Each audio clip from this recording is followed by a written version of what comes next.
Student, हमारे सामने laws of motion का एक और बहुत ही अच्छा सा क्वेश्चन है जो कि फ्रिक्शन पर बेस्ड है बेसिकली।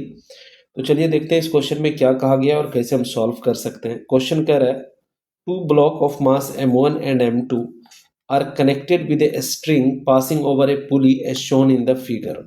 यहाँ पर दो ब्लॉक है, एक m1 है और एक m2 है, यानी एक का मास m1 है और एक का मास m2 है और ये एक स्ट्रिंग से जुड़ा हुआ है। ये एक स्ट्रिंग है, इसके थ्रू ये क्या है, अटैच्ड है। ठीक, the block m1 lies on the horizontal surface, जैसा कि यहाँ पे दिख रहा है कि m1 हॉरिजॉन्टल सरफेस पे रखा हुआ है और कह रहे थे coefficient of friction between the block m1 and the horizontal surface is mu, यानी इन दोनों के बीच में, यानी इस सरफेस और इस ब्लॉक के बीच में जो कोएफिशिएंट ऑफ फ्रिक्शन है वो म्यू है। और कह रहे सिस्टम एक्सेलरेट हो रहा है। एक्सेलरेट होने का मतलब है कि m2 इसको नीचे की तरफ गिरा पा रहा है, m2 नीचे की तरफ गिर पा रहा है, नीचे जा रहा है।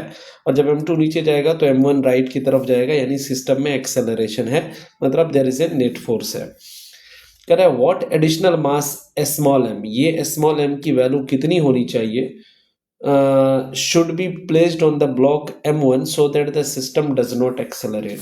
तो सिस्टम अगर एक्सेलरेट नहीं करेगा तो इस m की वैल्यू, स्मॉल m की वैल्यू कितनी होनी चाहिए, ये आपको पता करनी है। ठीक, तो देखिए सबसे पहली चीज़ है कि अगर सिस्टम एक्सेलरेट नहीं करेगा तो इसका मतलब है कि इस m2 पर जो नीचे की तरफ फोर्स लगेगा दैट इज m2g, इस m2g को ऊपर लगने वाला फोर्स टेंशन बैलेंस कर रहा होगा। तो हम कहेंगे कि this tension must be equal to होना चाहिए कितना, अगर एक्सेलरेट नहीं होगा तो this tension must be equal to T should be equal to what, m2g होना चाहिए। अब यहां से यहां तक ये पूरा स्ट्रिंग एक ही स्ट्रिंग है, तो जो टेंशन यहां पर ऊपर की तरफ होगा वही टेंशन यहां पर राइट की तरफ होगा। तो हम कह सकते हैं कि इस पूरे सिस्टम पर चूंकि इस पर भी, इसमें भी कोई एक्सेलरेशन नहीं है, तो इसमें जितना फोर्स राइट की तरफ लग रहा होगा उतना ही फोर्स लेफ्ट की तरफ लग रहा होगा। तो राइट में लगने वाला फोर्स इस पर T है और लेफ्ट में लगने वाला फोर्स जो होगा यहाँ फ्रिक्शन होगा। तो वी कैन से कि from this system we can say this tension should be equal to friction force, and friction is nothing but mu into normal force.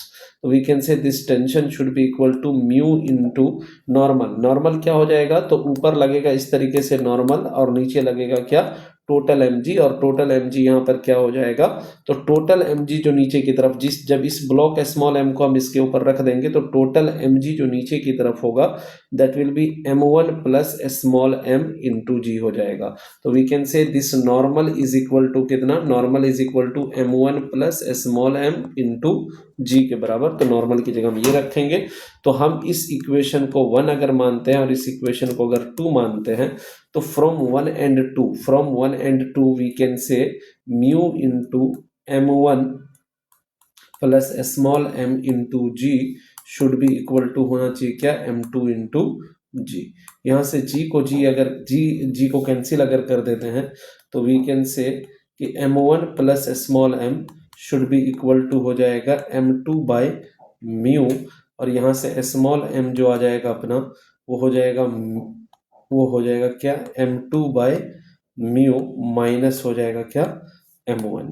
तो this will be the answer. तो यहाँ अगर हम देखें तो m2 by mu minus m1, इस type का जो हमें आंसर दिख रहा है ऑप्शन बी में दिख रहा है, m2 by mu minus m1, that will be the correct option. ठीक है ना, थैंक यू सो मच।